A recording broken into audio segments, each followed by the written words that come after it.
cosmetic. The main thing is that at least the Vaishnava acharyas, the great acharyas, the Alvars, and although Ramanujacharya is most prominent of all the Vaishnava, Sri Vaishnava acharya, he's not one of the Alvars, right? But he's most prominent guru, and Prabhupada said that, because he made so many disciples and spread the movement all over South India, and wrote so many authoritative books. So that's what we should look at. We should look at the acharyas of the Sri Vaishnavas, because they're bona fide. Right? Then Sri Chaitanya Mahaprabhu went to his personal devotees and began speaking about Haridas Thakura's transcendental qualities, as if he had hundreds of mouths. So he's glorifying Haridas to the other devotees. The other devotees can understand the greatness of Haridas, but the Brahmanas worshipping in the temple of Jagannath could not. Therefore, Haridas Thakur never entered the temple of Jagannath. He didn't want to create a disturbance. They would have rejected him because they knew he was a Muslim, or at least he came from a Muslim family. And they would not accept his adhikar, his qualification, because of that birth. But Lord Chaitanya did. They say, that's Krishna, that's real Krishna consciousness, that's real Sanatana Dharma. And he made Haridas the Nama Acharya, the authority, the Acharya of the holy name. So these are the things that we have to note and meditate on. These other things, like, you know, white people are not allowed in the temple of Jagannath, these are all superficial things. Of course, it's not good, but still, that was not Lord Chaitanya's thing. Lord Chaitanya is Jagannath himself.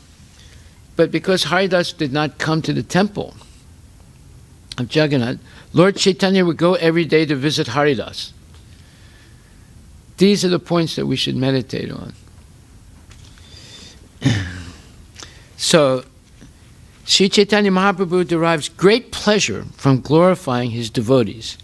And among devotees, Haridas Thakur is the foremost.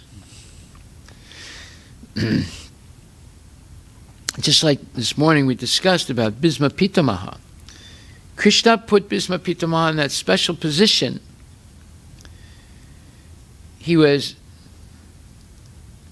pierced by hundreds of arrows of Arjuna and stuck to the ground and off the ground. You know, the arrows pierced right through his body, and he was somewhat off the ground, right? And by the time Yudhisthira and the Pandavas came to see him leave his body, he didn't have any blood. He didn't have any flesh. He was basically bone. But still he was alive, right? And still he was able to speak Raja Dharma to Yudhisthira and convince Yudhisthira to become the king, even though Krishna could not convince him. Of course he could, but he wanted to have Bhisma Pitamaha glorified and for everyone to realize the greatness of Bhisma Pitamaha, even though Bhisma fought against Krishna and actually wounded him. You know, some of his arrows struck his body, and it said that it seemed as if blood was coming out of his wounds, right? So someone would say, well, how can he be a devotee? How come he's a Mahajan? Wait a minute, you know, he was on the side of Duryodhana. Well, that was another lesson, that even a great personality like Bhisma Dev, who's invincible, if he takes the wrong side, he will be defeated also. There's so many points to understand. But yet, even though he was defeated, Krishna arranged it so that he would convince Yudhisthira to become the king. And therefore, he's a Mahajan. He taught Yudhisthira the Vishnu Sahasranama Sutra that comes from Bhisma Dev. And then he taught him Raja Dharma. And because of that, Yudhishthira became convinced that he will be king, although he wanted to leave. So you have both Arjuna and Yudhishthira, both of them wanted to not follow Krishna's order, you see. But both of them were saved because they recognized the importance of, even though they refused to follow Krishna's order, they recognized the importance of accepting Krishna, or Krishna's pure devotee, like Bhisma Pitama, as Guru. That's the saving grace. So even the lowest people in the world, if they accept a bona fide Vaishnava Guru, they can be saved. And there's that famous verse naming all the lowest class races, amongst which the Andhra Pradeshis are mentioned. I don't know if you know that or not. Yeah. Pulka. Yeah, but it mentions Andhra. Yeah. Of course, we don't say it too loudly. But it definitely, that's the verse. It's in the Bhagavatam. I think it's second canto. What's the first word? Pulindra? Kirata, yeah, Kirata. Yeah. Kirata, Pulinda, Pulindra, yeah. Let's take a look at that verse. 2:4:18, right? So it says, Kirata, Hunandra, Pulinda, Pulkasa, Abira, Sumba, Yavana, Kasadaya. So Hunandra. So it talks about the Huns and the Andhras. So Kirata, Huna, Andhra, Pulinda, Pulkasa, Sumba, Yavana, members of the Kasa races, those are the Chinese, and even others addicted to sinful activities can be purified by taking shelter of the devotees of the Lord, due to his being the supreme power.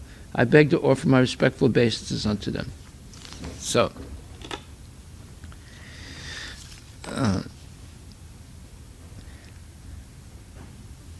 the transcendental qualities of Haridas Thakur are innumerable and unfathomable.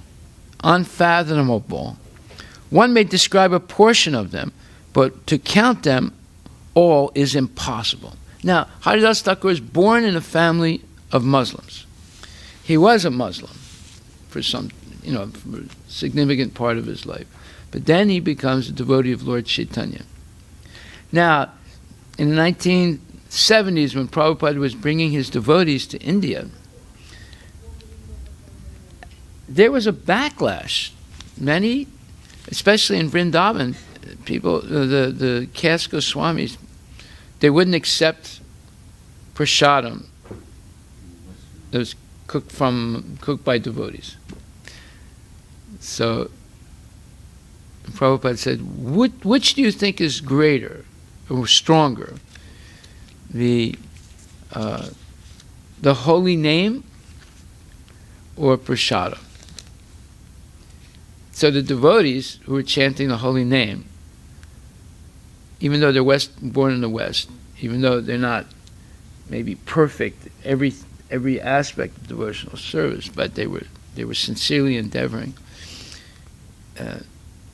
So Prabhupada said, the holy name of the Lord can purify more sins than you can commit in hundreds of lifetimes if one chants sincerely. So here he was teaching his devotees to chant Hare Krishna and then to cook and offer food to Krishna. So therefore, Prabhupada defeated the arguments of the Goswamis. But this pastime of Haridas Thakur also is very telling. Here's a person who is considered untouchable by Brahmins, but yet he has developed innumerable and unfathomable transcendental qualities by the mercy of Lord Chaitanya, and especially by the fact that he was chanting 300,000 names of Krishna every day, which Prabhupada says, don't try and copy that. Don't try and imitate that. You will not be able to do it. But you should chant minimum 16 rounds a day. You know. In the Chaitanya Mangala, Sri Vrindavan Das Thakur has described the attributes of Haridas Thakur to some extent. No one can describe all the qualities of Haridasa Thakur. One may say something about them just to purify himself. In other words, if you talk about Haridas Thakur, you'll never be able to enumerate all his qualities, but you'll become purified. O devotees of Sri Chaitanya Mahaprabhu, please hear something about the qualities of Haridas Thakur that Srila Vrindavana Das Thakur has not described in detail. After leaving his home, Haridas Thakur stayed for some time in the forest of Binapola. Haridas Thakur constructed a cottage in a solitary forest. There he planted a tulsi plant, and in front of the tulsi he would chant the holy name of the Lord 300,000 times daily. He chanted throughout in the entire day and night. I visited close to Binapola with Jayapataka Maharaj. Took me and a whole group of devotees there, and it's right on the border, I think. Have you been there? No, it's right on the border with Bangladesh. And that was the town where Haridas Thakur, what's going to be described now is where that his pastime took place. The village of Benapola is situated in the district of Yasohara, Jaisur, which is now in Bangladesh. Benapola is near the Bangaon station, which is at the border of Bangladesh, and may be reached by the Eastern Railway from Sealdah station in Calcutta. Haridas Thakur, being the acharya of chanting the Hare Krishna Mahamantra, is called Namacharya Haridasa Thakur. From his personal example, we can understand that chanting the Hare Krishna mantra and becoming highly elevated in Krishna consciousness is very simple. Chanting the Hare Krishna mantra and becoming highly elevated in Krishna consciousness is very simple. Without difficulty, one can sit down anywhere, especially on the bank of the Ganges, Yamuna, or any other sacred river, devise a sitting place or cottage, plant a tulasi tree, and before the tulasi, chant the Hare Krishna Maha Mantra undisturbed. That's why we do that every morning, right? We have tulsi plant here. Haridas Thakur used to chant the holy name on his beads 300,000 times daily. Throughout the entire day and night, he would chant 16 names of the Hare Krishna Mahamantra. One should not, however, imitate Haridas Thakur, for no one else can chant the holy name 300,000 times a day. Such chanting is for the Mukta Purusha, the person who's a liberated soul. We can follow his example, however, by chanting 16 rounds, right? Instead of 172, we should at least chant 16 rounds. And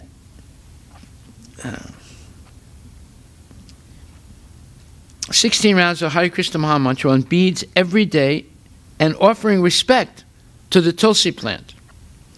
This is not at all difficult for anyone, and the process of chanting the Hare Krishna Mahamantra with a vow before the tulsi plant has such great spiritual potency that simply by doing this, one can become spiritually strong. Therefore, we request the members of the Hare Krishna movement to follow Haridasa Thakur's example rigidly. Chanting 16 rounds does not take much time, nor is offering respects to the tulsi plant difficult. The process has immense spiritual potency. One should not miss this opportunity.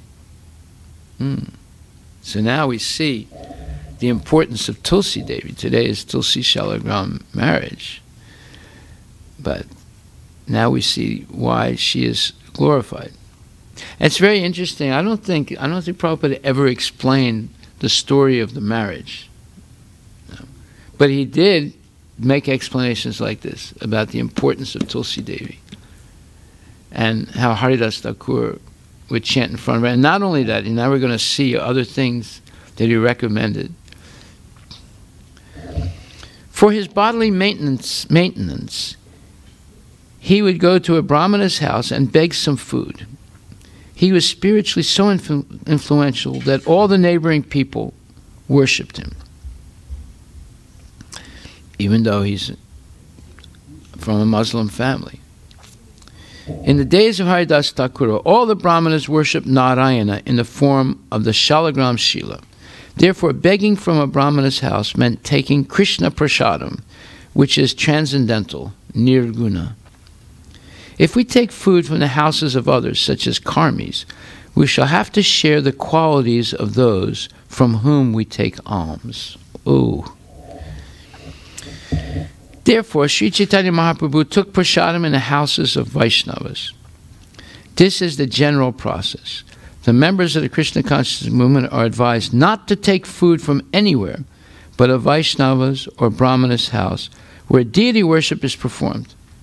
Sri Chaitanya Mahaprabhu has said, Vishayira ana kaile dusta hayamana. If a devotee takes alms or food from the house of a karmi who is simply interested in money, his mind will become unclean. Well, that ends the business lunches right there. Finished. Yeah.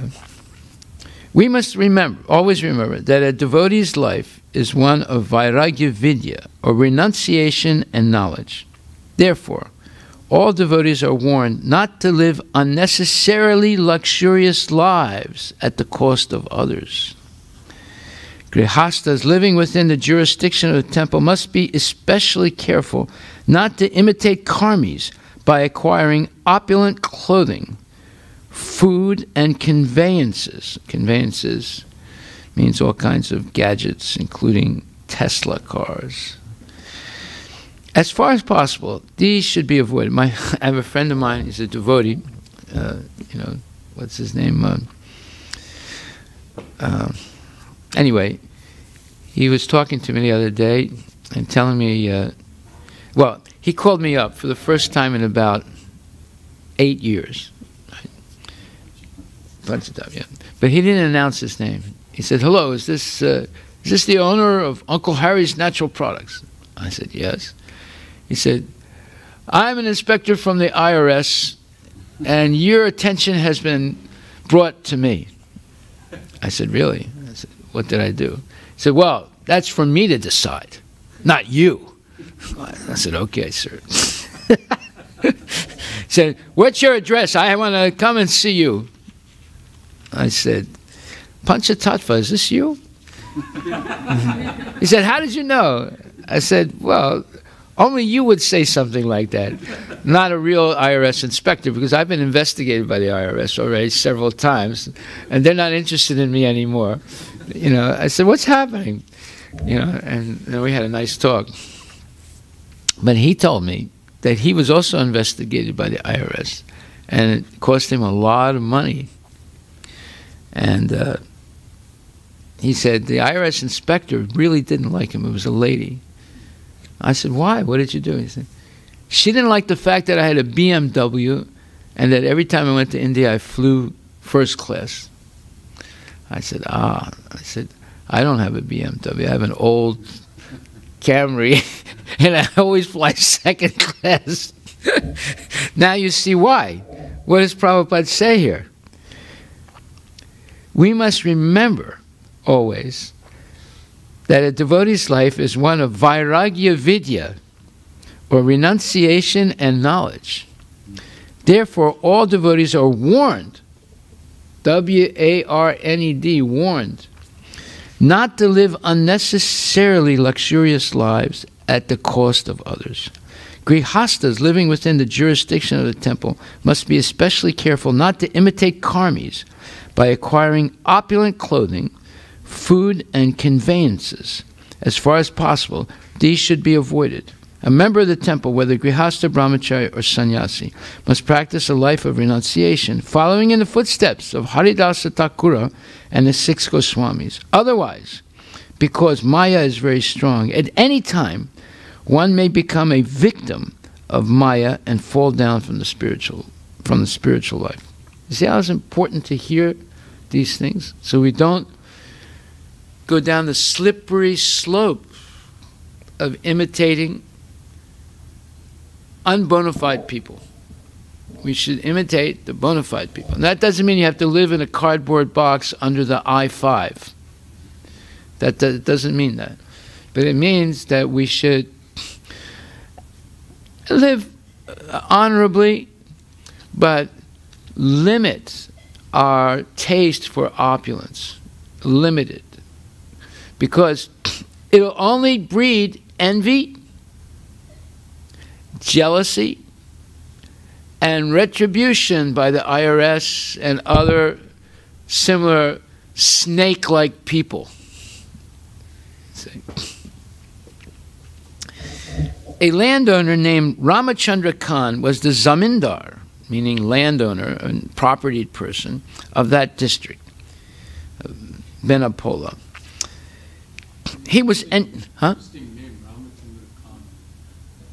Yeah. Well, Khan means he's a landowner.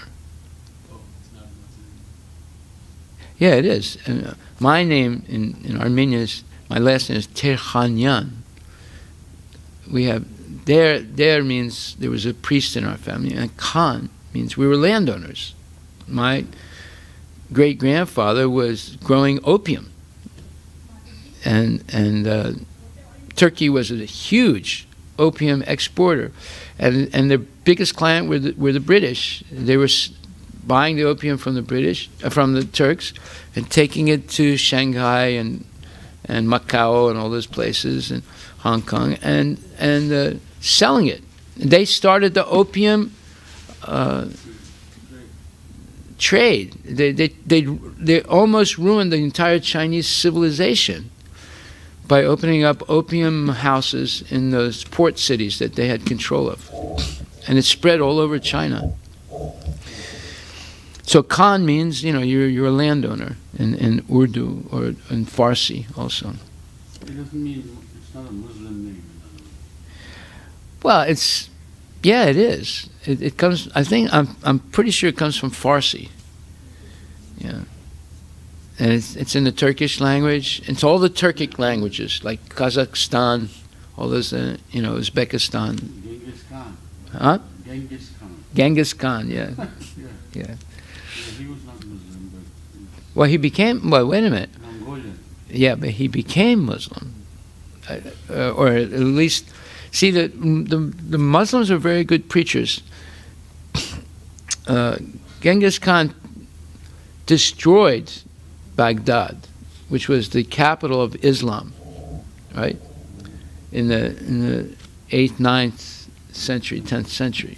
And Islam was at its peak at that time, intellectually. They were far ahead of Europe intellectually. But in 100 years, the Muslims convinced all those Mongolians to become Muslims. And they all converted. Now, why did the Vedic Brahmanas not do this in India when the Muslims attacked India? Why did they not do it? Because they were fanatics. They thought that the Muslims are untouchable. Did Lord Chaitanya think they're untouchable? No. You see, if India has such a large Muslim population, it's due to the fanaticism of the Brahmins. Okay. But the Muslims, they convinced the Mongolians, who were savages, they were uncivilized, low-class people, right? They convinced them to become Muslims in 100 years. Yeah. There was recently, a few years ago, there was a village that was going to get converted. Take your microphone.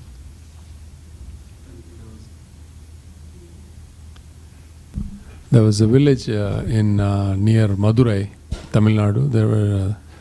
They were going to get converted to, I think, either Christianity or Muslim. And then the Hindus wanted the Jayendra Swami, who's the Shankaracharya Mutt leader, to come and talk to them, Preach to them, and convince them not to get converted into the other religion. So he said, "Okay, go set up a meeting. I'll come and talk." So he went and he spoke for 2-3 hours.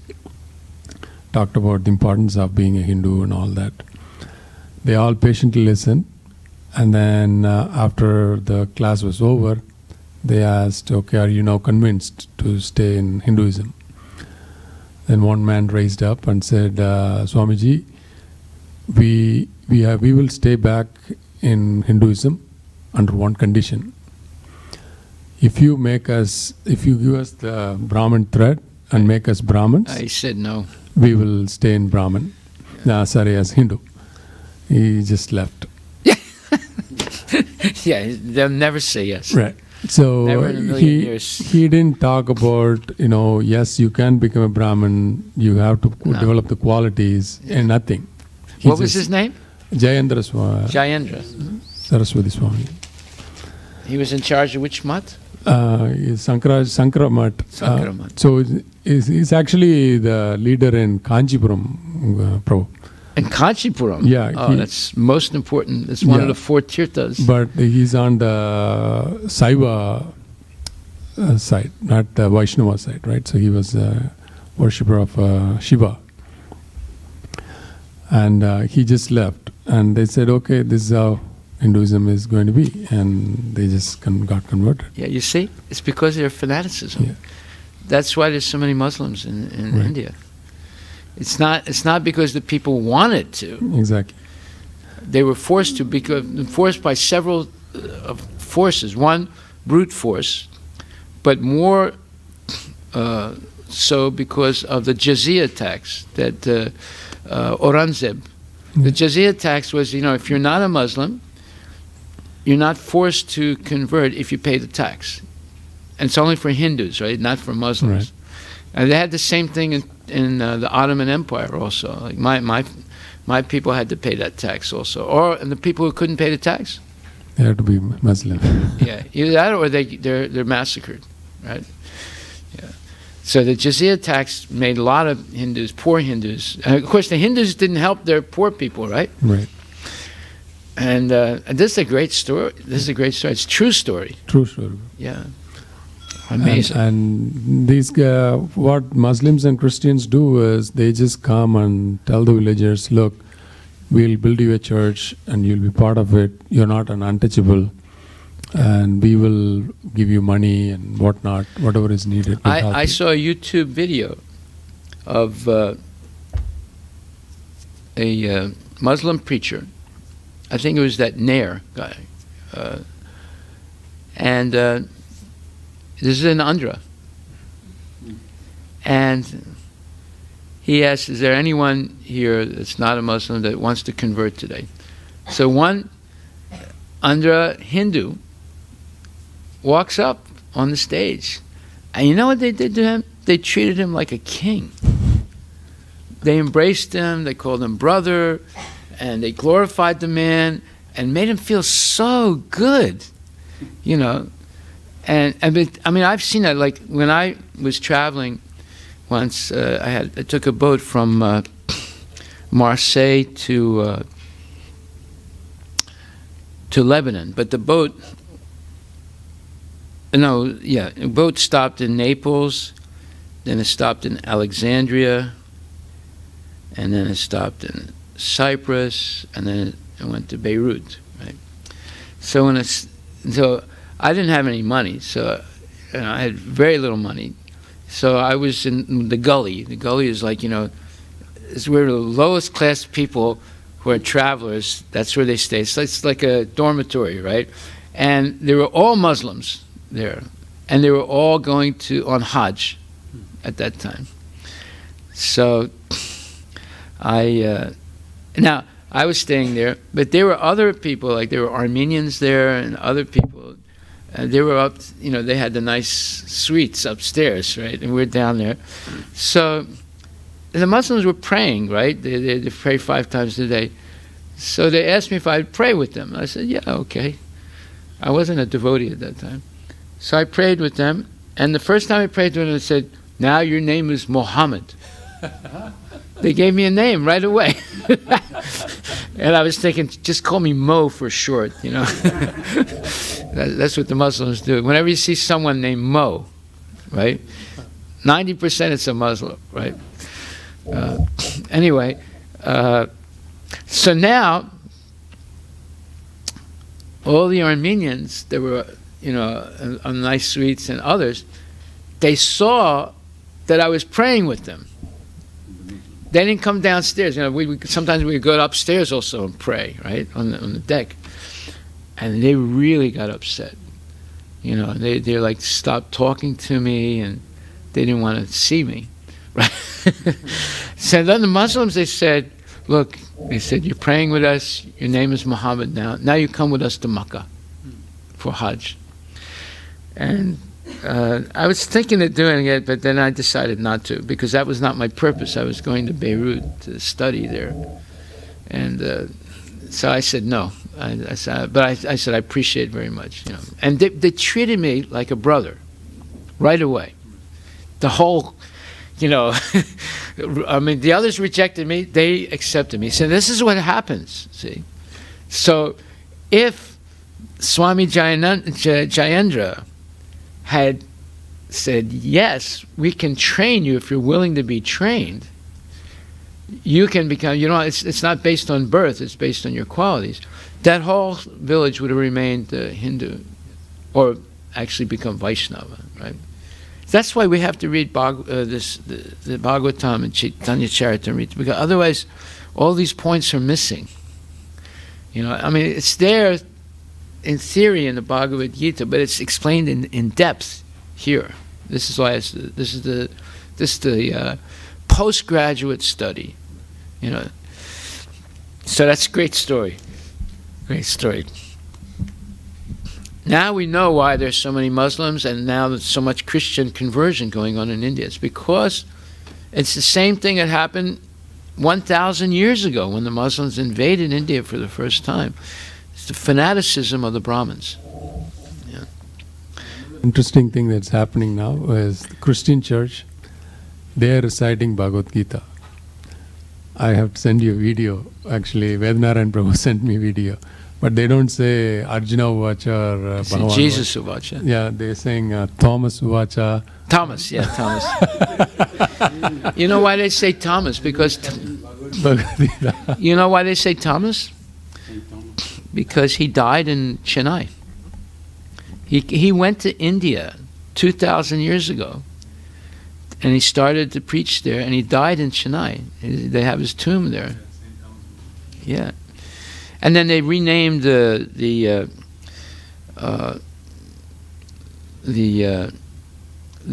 bridge that Lord Ramachandra built. They named it, gave it a Christian name, right? What was the name they gave it? I forget. Jacob's, I think.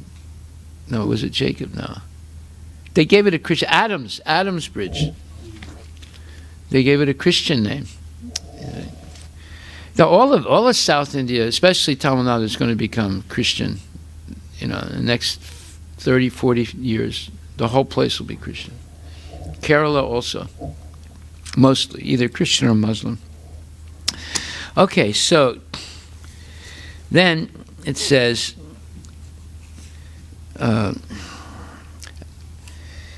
unable to tolerate such respect for Haridas Thakur, that the respect being offered to Haridas Thakur, Ramachandra Khan planned in various ways to dishonor him. Now, Ramachandra Khan is a landholder, a prominent Hindu. But he couldn't stand the fact that Haridas Thakur was being honored by the common people in the village. By no means could he find any fault in the character of Haridas Thakur. Therefore, he called for local prostitutes and began a plan to discredit his holiness. Purport, Srila Prabhupada. This is typical of atheistic men. But even amongst so-called religionists, sadhus, mendicants, sannyasis, and brahmacharis, there are many enemies of the Krishna consciousness movement who always try to find faults in it, not considering that the movement is spreading automatically by the grace of Lord Sri Chaitanya Mahaprabhu, who wanted it spread all over the world in every town and village.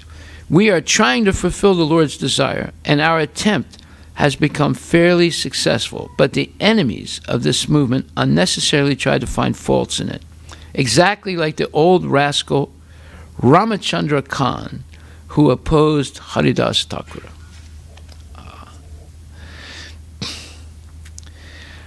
Ramachandra Khan said to those ladies, "There is a mendicant named Haridas Thakur. All of you devise a way to deviate him from his vows of austerity." Purport by Srila Prabhupada. Devotional service is the path of Vairagya Vidya, renunciation and knowledge. Haridas Thakur was following this path, but Ramachandra Khan planned to induce him to break his vows. Renunciation means renunciation of sensual pleasure, especially the pleasure of sex life. Therefore, a brahmachari, sannyasi, or vanaprastha is strictly prohibited from having relationships with women. Haridas Thakur was strictly renounced, and thus Ramachandra Khan called for these ladies because these ladies know how to break a man's vow of celibacy by their feminine influence and thus pollute a mendicant or a person engaged in devotional service life. It was impossible for Ramachandra Khan to induce any other women to break Haridas Thakur's vow, and therefore he called for these ladies. Free mingling with women has never been possible in India, but for one who wanted to associate with society girls, they are available in a district dedicated to them. There were such women in human society, even in Lord Krishna's time, even in Dwarka. Even in Dwarka, 5,000 years ago, Krishna's town, there were society women or prostitutes. The only difference is they were devotees. But still they performed that trade. It is said that such women of Dwarka city came forth to receive the Lord. Although they were society girls, they were also devotees of Krishna. There it is. Now, this is hard to believe. It's hard to believe, but it's a fact. And there are many reasons for it. I'm not going to go into it now, but there are many reasons for it. But in any case, even those ladies were devotees. Even those ladies were devotees in Dwarka. So therefore, no one is excluded from being a devotee. That is the point to be understood here. No one is excluded, no matter how fallen they may be, if they're willing to reorient their life and thinking to Krishna consciousness. Ramachandra Khan said to these society girls, "My constable, my policeman, will go with you so that as soon as he sees you with Haridas Thakur, immediately he will arrest him and bring both of you to me." This is called the honey trap. The honey trap. Honey trap has a specific meaning. Usually Russians or Americans will use society girls to flip diplomats to become spies. A diplomat, like an American diplomat, will hire a Russian secretary in their embassy in Moscow. But it just so happens that that Russian secretary is a member of the KGB. They don't know that, but she's a member of the KGB. And they develop a relationship, and all of a sudden now she's getting all kinds of information from him about what's going on inside the diplomatic, what do you call that? The embassy. The embassy. And then all kinds of secrets. And then she knows who are CIA men working in the embassy also, you know, and they don't realize she's a member of the KGB. and so forth. That's called a honey trap. And then, because she's having a relationship with the, I don't know, the ambassador or some high officials, if he finds out, because she's always asking him questions about, who's coming and what's happening next, so he finally finds out she's a member of the KGB, she threatens to reveal their relationship, which means the man would be fired and put in jail. So now he's forced to continue giving secrets and more, or he'll ruin his career. You see, that's called the honey trap. So it's nothing new. It's Ramachandra Khan was doing the same thing 500 years ago. So the lady tells the one that volunteers to to make Haridas Thakur fall down. She says, "First, let me have union with him once. Then the second time I shall take your constable with me to arrest him." In other words, she's thinking, if the policeman comes with me and Haridas sees him, he'll know something's up. So let me go alone first, and then next time you can catch him. At night, the lady, after dressing herself most attractively, went to the cottage of Haridas Thakur with great jubilation. Enthusiastic, gung-ho, Haribol, we're going to knock down Haridas Thakur. After offering obeisances to the Tulsi plant, she went to the door of Haridas Thakur, offered him obeisances, and stood there. Now, when Hanuman entered the palace of Ravana, first he went into the bedroom of Ravana, where Ravana was drunk, and all his wives, he had over 1,000 very beautiful wives, they were all drunk also, and all disheveled and sleeping in this gigantic room, which was his bedroom. And Hanuman examined them to see if any of them were Sita Devi. And he almost mistook Mandodari for Sita Devi because she was extremely beautiful. But he realized, how could she be Sita Devi? She's in a state of drunkenness, sleeping next to this demon. It's not possible. So he leaves the bedroom and he keeps looking for Sita Devi in the palace of Ravana. When he leaves, he has a regret in his heart. He says, "Oh my God," he said, "I just went into the bedroom of a demon, sense gratifier, who's in a drunken state, and examined each one of his wives. So that's sinful," he said. "But actually it's not sinful, because I was not looking at them for my own sense gratification. I was simply looking for Sita Devi. And when I realized she wasn't there, I left immediately." Ah, now you see the difference between someone who commits a sin and someone who doesn't. Anytime we look at something or someone with the desire to exploit them and have sense gratification, it's sinful. But if we're simply trying to help people become Krishna conscious without any desire for sense gratification, it's not sinful. So we see the difference here. Everything, again, depends on our motive. So when Hanuman keeps looking, he sees a tulsi plant. He said, "What? What's going on here? Tulsi plant, that means there must be some devotee here." Right? And the tulsi plant was at the door of Vibhishan's bedroom. And then he opens the door and he sees Vibhishan, who looks like Ravana, right? They're the same family. He said, this doesn't make sense. This is Ravana's brother.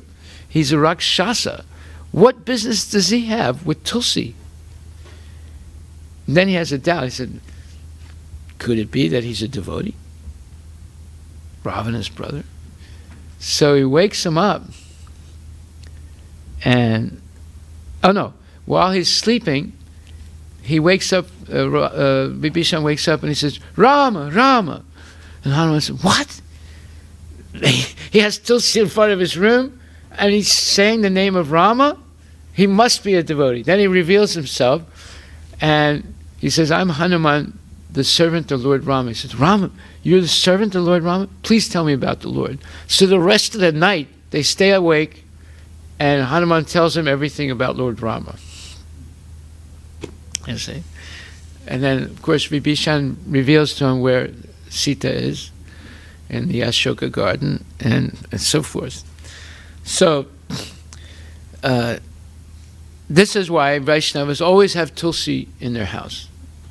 It's very important. So she's standing there in front of Haridas Thakur, who's chanting Hare Krishna. So exposing part of her body to his view, she sat down on the threshold of the door and spoke to him in very sweet words. My dear Thakura, O great preacher, great devotee, you are so beautifully built, and your youth is just beginning. Who is the woman who could control her mind after seeing you? This is called buttering up someone. If you slap butter on someone, it's buttering them up. She's praising him. You're such a great preacher, blah, blah, blah. I am eager to be united with you. My mind is greedy for this. If I don't obtain you, I shall not be able to keep my body and soul together. In other words, I'll commit suicide. Haridas Thakur replied, I shall accept you without fail, but you will have to wait until I have finished chanting my regular rounds on my beads. Until that time, please sit and listen to the chanting of the holy name. As soon as I am finished, I shall fulfill your desire. Hearing this, the lady remained sitting there while Haridas Thakur chanted on his beads until the light of morning appeared. Hare Krishna, Krishna Krishna, Hare Hare, Hare Rama, Rama Rama. When she saw that it was morning, she stood up and left. Coming before Ramachandra Khan, she informed him of all the news. Yeah, I went there, I buttered him up, and he said he would, do my bidding, and but he kept chanting all night long. I'll go back again tomorrow. It all happened tomorrow.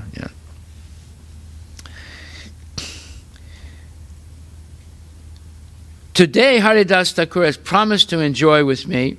Tomorrow, certainly, I shall have union with him. The next night, when she came again, Haridas Thakur gave her many assurances. Last night, you were disappointed. Please excuse my offense. I shall certainly accept you. Please sit down and hear the chanting of Hare Krishna Mahamantra until my regular chanting is finished. Then your desire will surely be fulfilled. After offering her obeisances to the Tulsi plant and Haridas Thakur, she sat down at the door. Hearing Haridas Thakur chanting the Hare Krishna mantra, she also chanted, Oh my Lord Hari, Oh my Lord Hari. So you see, the first night she comes, she paid obeisances to Tulsi. Now we're going to understand how wonderful that is, actually, because Prabhupada says, he says,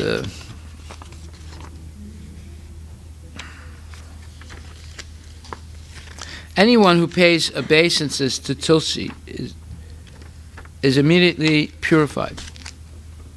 There are certain things, chanting Hare Krishna, paying obeisances to Tulsi Devi, seeing Krishna in his deity form, and bowing down to him. All these things are purifying. And now, the second night, she pays obeisances to Haridas Thakur. That also is extremely purifying. Right? Herein, one can clearly see how a Vaishnava delivers a fallen soul by a transcendental trick. Just like people go out on Halloween and say, trick or treat. But the Vaishnavas also do trick or treat. Right? They do the trick. The lady came to pollute Haridas Thakur, but he took it as his duty to deliver her. As clearly demonstrated here, the process of deliverance is very simple. With faith and reverence, the lady associated with Haridas Thakur, who personally treated her material disease by chanting the Hare Krishna Mahamantra. So this sensuality, the desire for sense gratification, is a disease. It's the #1 disease that gets people sick. In fact, there's a theory that the reason why AIDS has become a major disease in the United States is because that people who engage too much in sense gratification, their immune system goes drastically down, and they become susceptible to catching a disease like AIDS. It's not simply the way that the scientists explain it. This is another explanation of it, and it's factual, that the most important, let's say, material substance that the body produces is blood. But even more important than that is the seed that's produced from blood. And when people waste those, let's call those vital fluids, women have those vital fluids, men have those vital fluids, their blood becomes vitiated. This is a fancy word that's used by doctors. It means vitiated means exhausted. It no longer is vitalized. It becomes weak. And when that happens, the immune system goes down drastically, and one becomes susceptible to catching all kinds of diseases, right?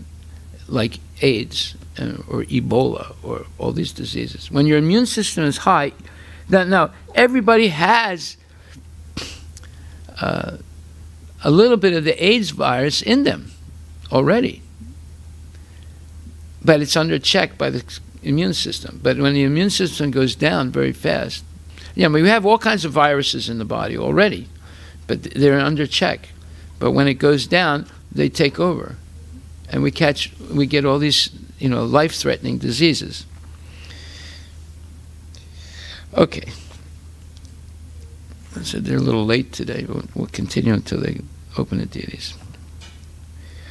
But the number one disease is the desire for sense gratification. Now, where does the desire for sense gratification develop from? Obviously, a child does not have that, right, when they're born.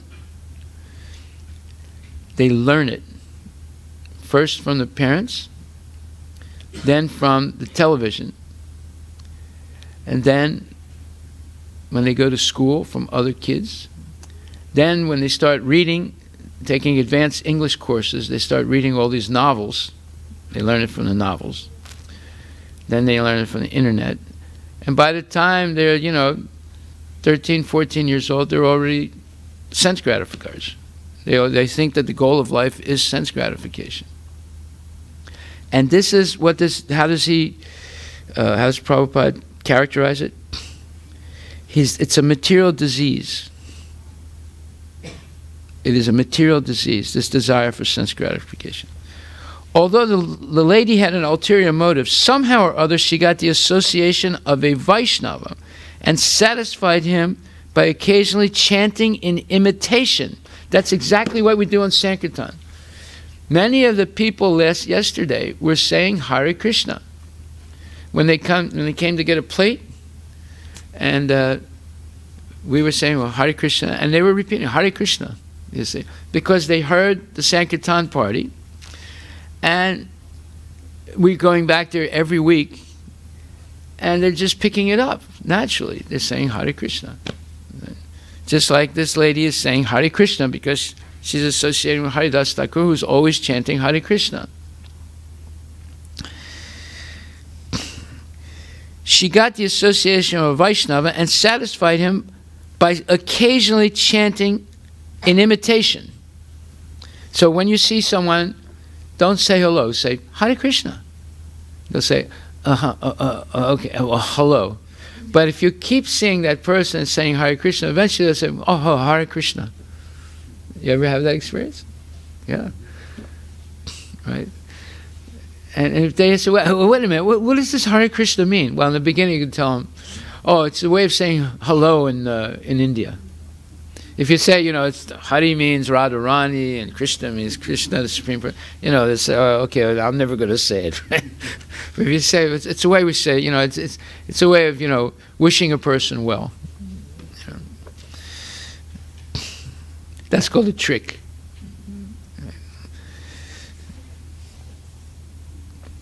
The conclusion is that associating with a Vaishnava, chanting the holy name of the Lord, and offering obeisances to the Tulsi plant or a Vaishnava all lead one to become a transcendental devotee who is completely cleansed of all material contamination. So now we see basically why Prabhupada didn't really emphasize the story of Tulsi Devi. He emphasized worshipping Tulsi Devi. Because regardless of what the story is of how she appeared, how she married Shalagram, if we engage in this Tulsi Puja every day and caring for her and seeding her and having her grow in your house and watering her and praying to her, she blesses the devotee. So here it says, the conclusion is that associating with a Vaishnava, 1, chanting the holy name of the Lord, 2, offering obeisances to the Tulsi plant, 3, or a Vaishnava, all lead one to become a transcendental devotee who is completely cleansed of all material contamination. So therefore, that's why we go out on Sankirtan. We're giving people a chance to associate with a Vaishnava, chant the holy name, and offering obeisance to the Tulsi plant. These all lead to one becoming a transcendental devotee. When night came to an end, the lady was restless. Seeing this, Haridas Thakur spoke to her as follows: I have vowed to chant 10 million names in a month. I have taken this vow, but now it is nearing its end. If one regularly chants 333,333 names, that's the number of times he was chanting the name of Krishna in one day, daily, for a month, 30 days, and then chants 10 more names, he will thus chant 10 million names. In this way, a devotee worships the Supreme Personality of Godhead. Such worship is called yajna. Yajnai sankirtana parer, yajanti hi sumedasaha. Those whose intelligence is brilliant accept this Harinama yajna, the yajna of chanting the holy name of the Lord. By performing this yajna, one satisfies the Supreme Personality of Godhead and thus attains perfection in spiritual life. According to external vision, Haridas Thakur belonged to a Muslim family. Nevertheless, because he engaged himself in performing the yajna of chanting the Hare Krishna Mahamantra, he became a regularly initiated Brahmana.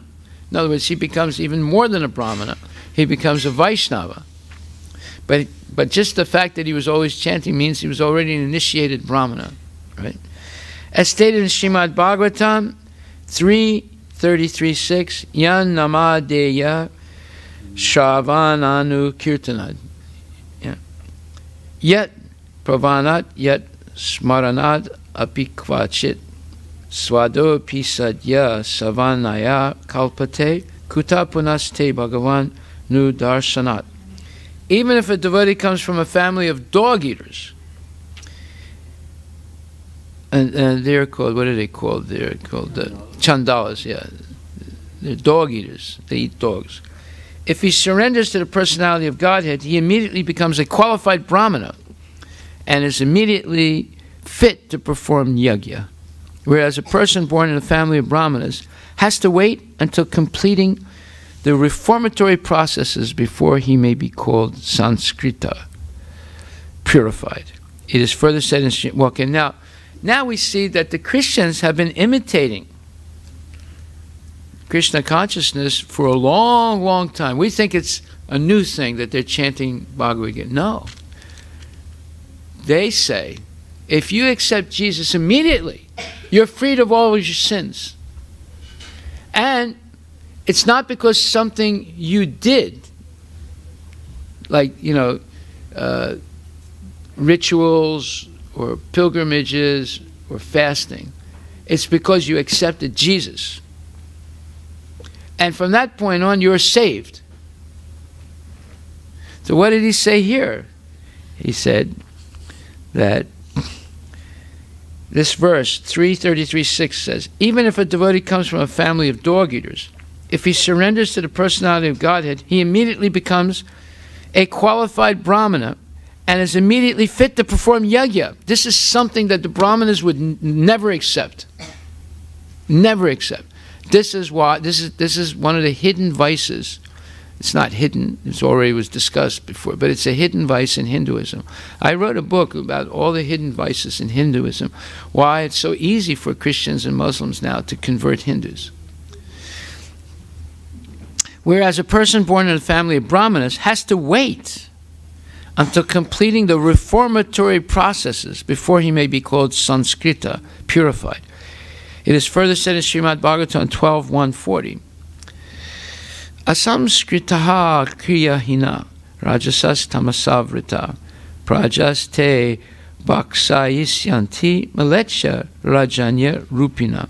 In the age of Kali, malechas, or low-born people who have not undergone the purifying process of samskara, who do not know how to apply that process in actual life, and who are covered by the modes of passion and ignorance, will take the posts of administrators. They will devour the citizens with their atheistic activities.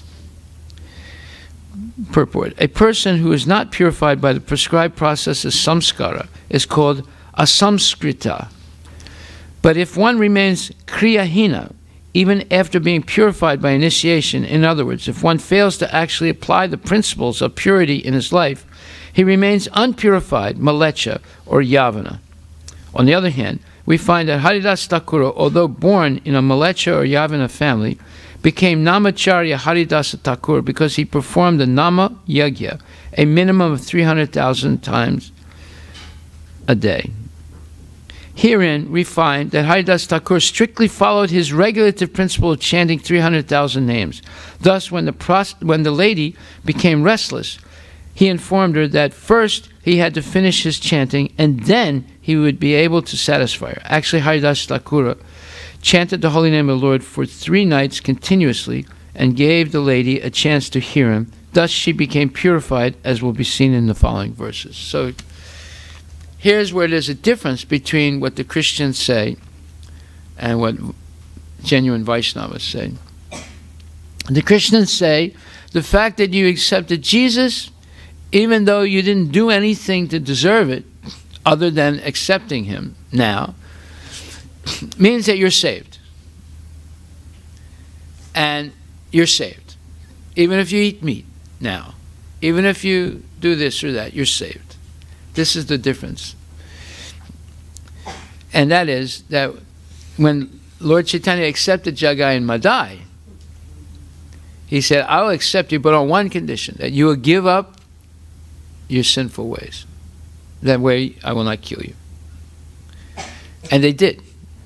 It's not that after they were saved by Jesus, they keep on eating meat and doing all these other things that they do. No, that's not right. But this is what they're teaching the people. See, so that therefore, someone who gets saved by accepting Jesus, he can eat meat, he can drink wine, he can do other things also, but he's saved. This is nonsense. And also they're saying you accept Jesus, then you go to heaven, otherwise you go to hell. Yes, there's no such thing as Narada Muni. There's no Narada Muni in Christianity that goes to hell and saves the people in hell. It doesn't exist. You go to hell, that's it, you're done. And this is due to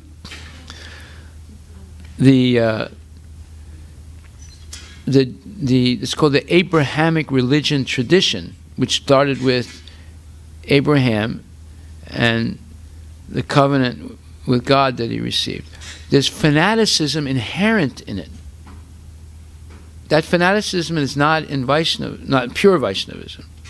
But that fanaticism is, after that, one has to, in order to be part of this covenant with God that was given to the Abraham and the early Jews, you have to be born in a family of Jews, or at least your mother has to be Jewish, in order to be part of the covenant. So when Jesus comes, he makes a new covenant. So anyone who accepts him as the Son of God, it doesn't matter if you're born in a Jewish family or not. You know, they opened it up to everyone. At first, it was only open to Jews, by the way. You have to tell the truth. It was only open to Jews. But later on, they opened it up to everyone because they saw how limited it would be. Even when Jesus Christ was there, it was only for It was Paul. I think it was Paul that opened it up to others, because they saw, I mean, there were not that many Jews, so they opened it up, but no, Jesus opened it up. No, he opened it up because he said that his apostles should learn the language of every different ethnicity and go and preach the gospel. And then they didn't know how they were going to do that, and then they were all praying, and then the tongues of fire came on their heads. In other words, the languages descended onto the heads of the different apostles, and then they were able to speak those languages, and then they went out and started to preach. So actually Jesus opened it up. But in the beginning, many of them only preached to Jews. But there were Jews already in different parts of the Middle East and even Europe. So they would go first to those communities, and then through those communities they would branch out to others. Okay, so now we see similarities and differences here between Christianity and pure Vaishnavism. So Haridas Thakur was born in a Malecha or Yavana family, right? But he was made Namacharya by Lord Chaitanya because he performed Nama Yagya. He was chanting minimum 333,333 names of the Lord every day, which takes 21 hours to do. You can't do it, in 6 hours or 8 hours. Thus he became purified, as will be seen in the following verses.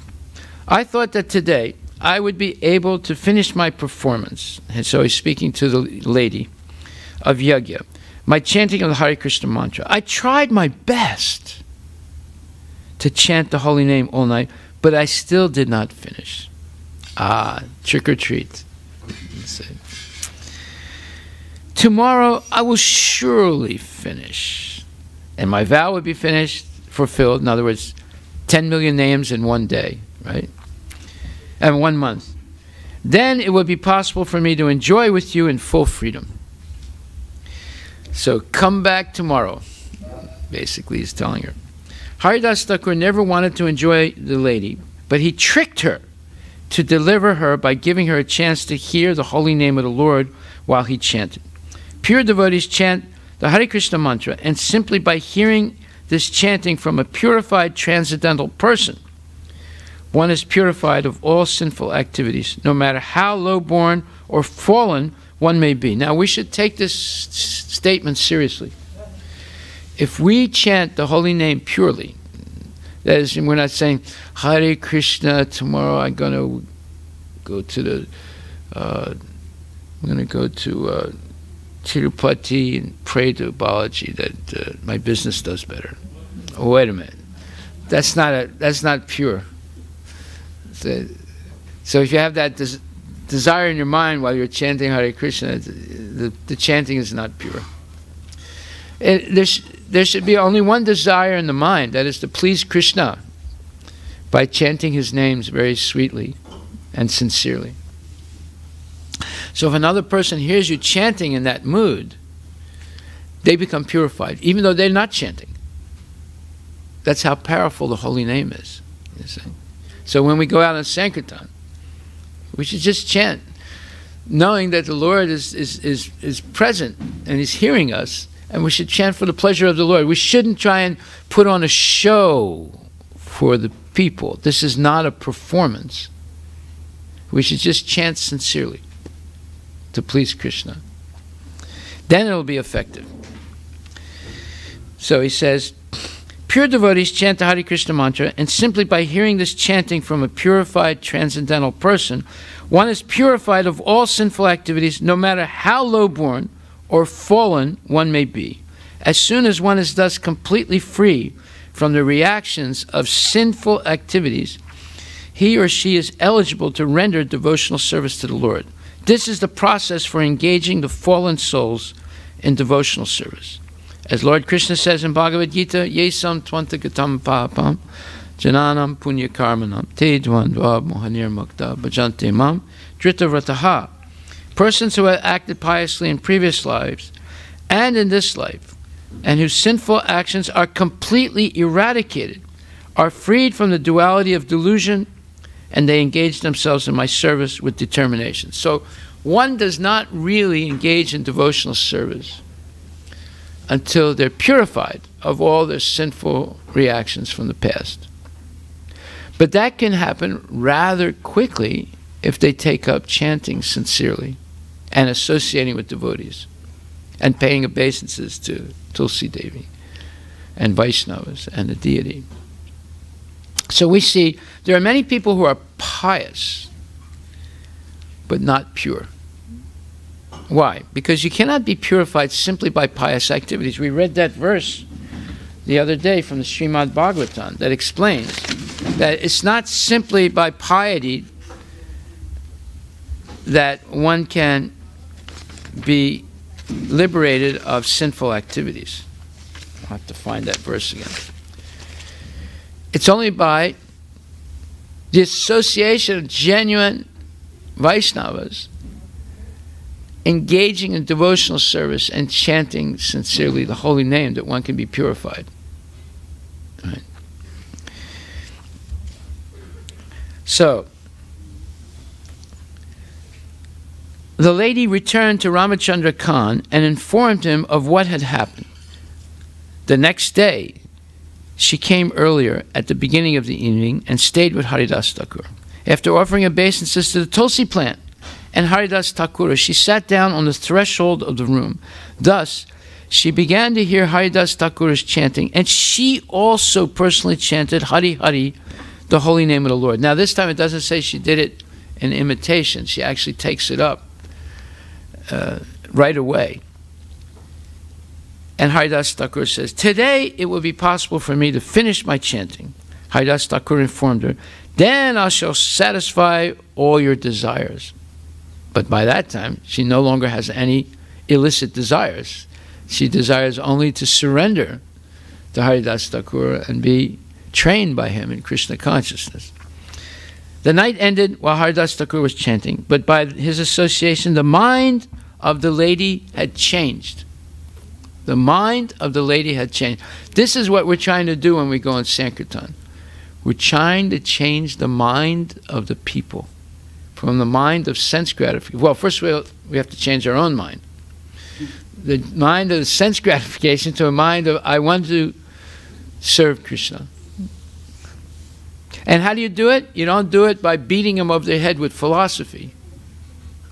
You do it by chanting purely and associating in a very gentle way. And then if they ask you a question, then you can speak.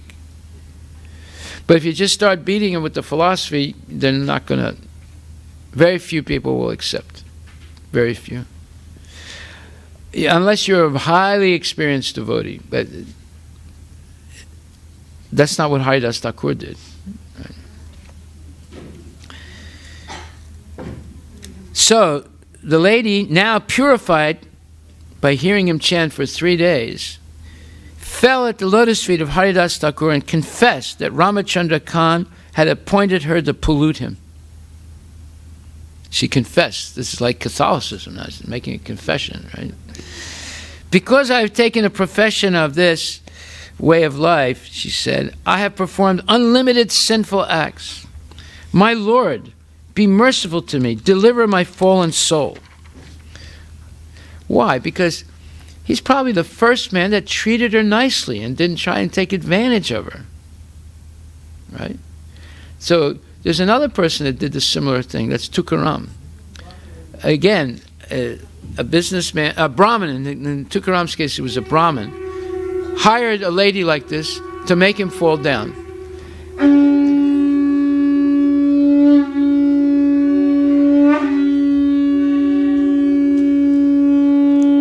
She also heard him chant, and she became a devotee. Even though his wife did not become a devotee. And she was hearing him chant all the time. She was sort of visible, but not regularly. Jai Shri Radha Nilamadava.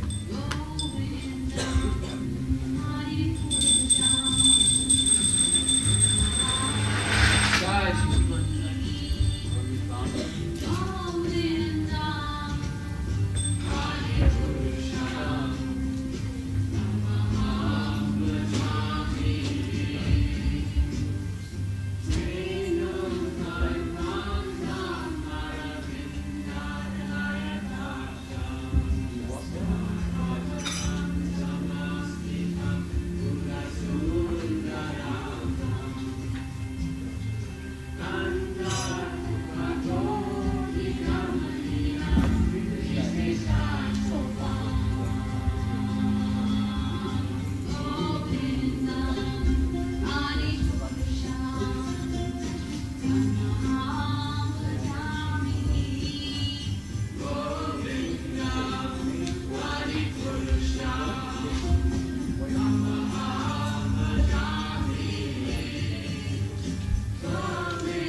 Jasumati Nandana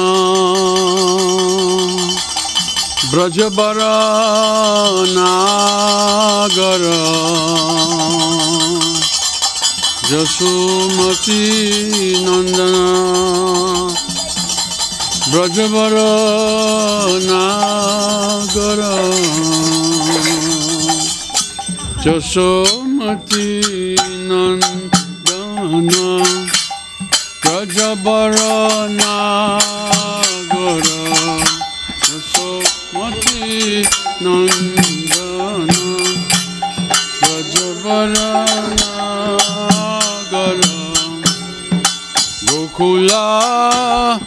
Ranjana Khana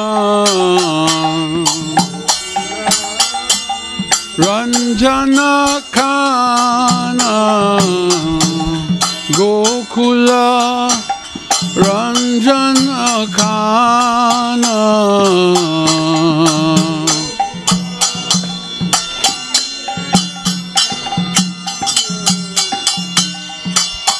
Gopi Parana Dana Madana Manohara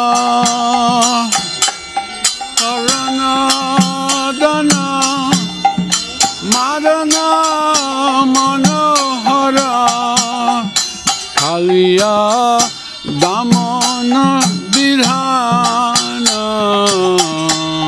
Kaliya Damana Bidhana Amala Harinam Amiya Bilasa Amala Harinam Amiya Bilasa Vipina Purandara Navina Nagara Bara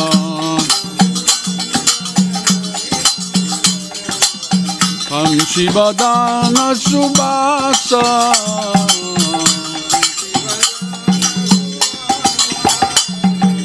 Raja Jana Palana Surakula Nashana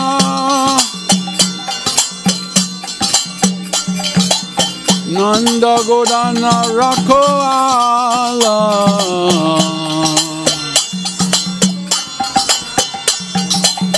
Govinda Madhava Navanita Taskara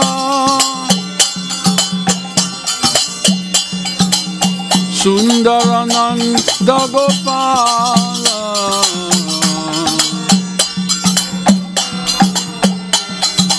Yamuna Tatachara Gopi Vasanahara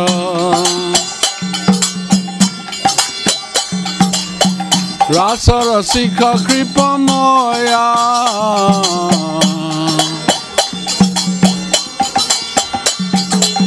Sri Radha Vallabha Vrindavana Natabara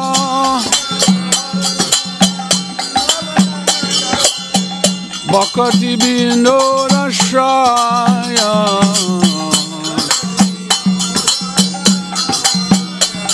Ojasomati Nandana Brajaparanagara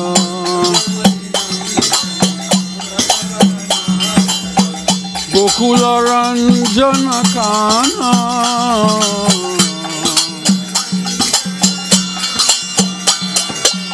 Amala Harinam Amiya Bilasa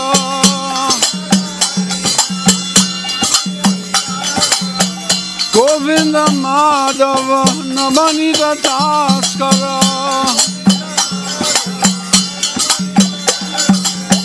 Sri Radha Vallabha Vrindavana Natabara Jaya Radhe Jaya Radhe Jaya Radhe Jaya Radhe